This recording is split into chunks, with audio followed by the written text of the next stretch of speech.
Hey friends, happy Thursday. I hope that you are having a great morning so far. The sun is shining. That's super exciting. I hope you get outside and get some fresh air and do some really cool, fun stuff. I also hope that you get a chance to read the next couple of chapters of Earthquake in the Early Morning with me. Today I am reading, let's see, what are we reading? Chapters 7 and 8 today. So let's check it out. Chapter 7 is called Dynamite. So I think we left off where Jack and Annie got their, what was it? Oh, something to lend, right? They got that from those two young boys, Andrew and Peter. And then they were making their way back to the magic tree house, but they discovered that the fire had spread the same way that they had come, so they have to figure out a different way to get there. Excuse me. We'd better be careful, said Annie. They stepped in their sock feet over the broken cobblestones, trying not to cut themselves. They headed down the hillside. On their way, they passed policemen carrying stretchers with injured people on them. They passed soldiers directing all those trying to escape the fires. One man was trying to push a piano down the street. Another man was wearing a bunch of hats, all piled on top of one another. A woman carried her 3 little dogs in a bag. Everyone's trying to save what's important to them, said Annie. Like the librarian, said Jack, and us. We're trying to save this sign. He clutched the piece of wood. When they were halfway down the hill, a soldier on a horse galloped in front of them.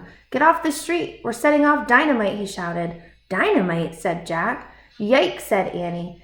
People started running in all directions. Jack and Annie looked around wildly for a safe place to go.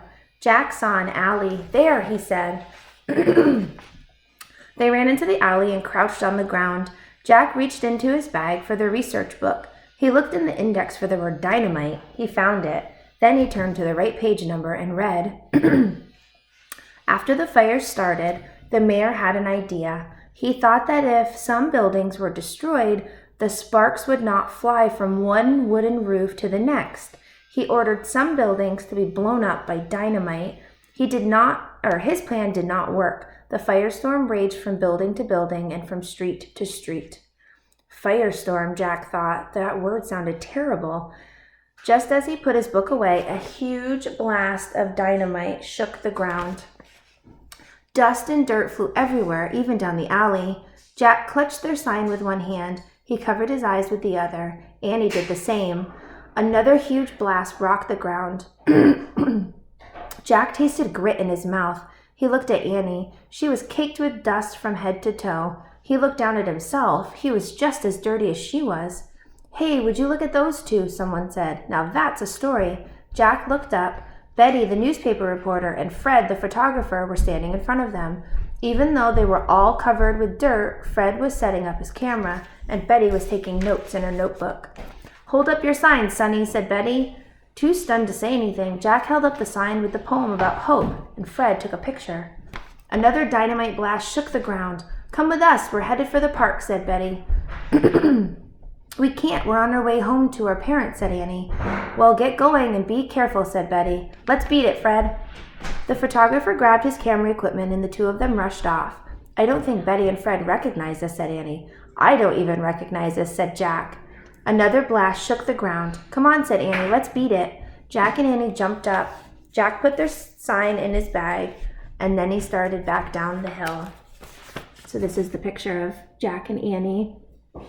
And then there's Fred, the photographer, and Betty, the newspaper reporter.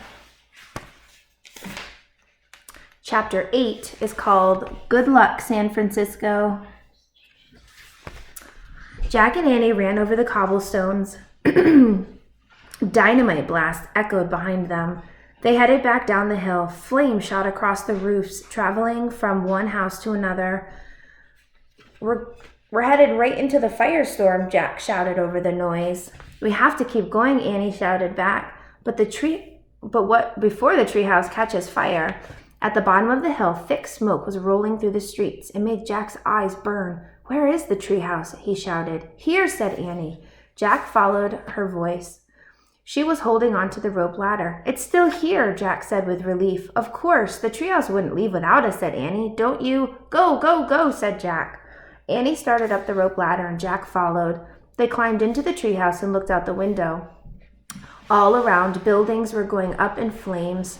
Black smoke seemed to be smothering the city. Jack could scarcely breathe. His throat burned. His eyes were stinging. Annie grabbed the Pennsylvania book. She opened it to the picture of Frog Creek and pointed. I wish we could go there, she said. Good luck, San Francisco. Goodbye, San Francisco, said Jack. The wind started to blow. The treehouse started to spin. It spun faster and faster and faster, and then everything was still. Absolutely still.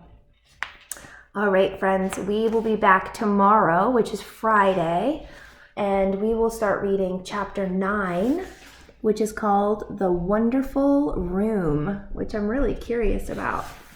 So it looks like Jack and Annie made it safely, right, back to Frog Creek. They escaped San Francisco and the disaster that was happening there. And they also ended up with the piece of the mission that they needed, right? Something to lend.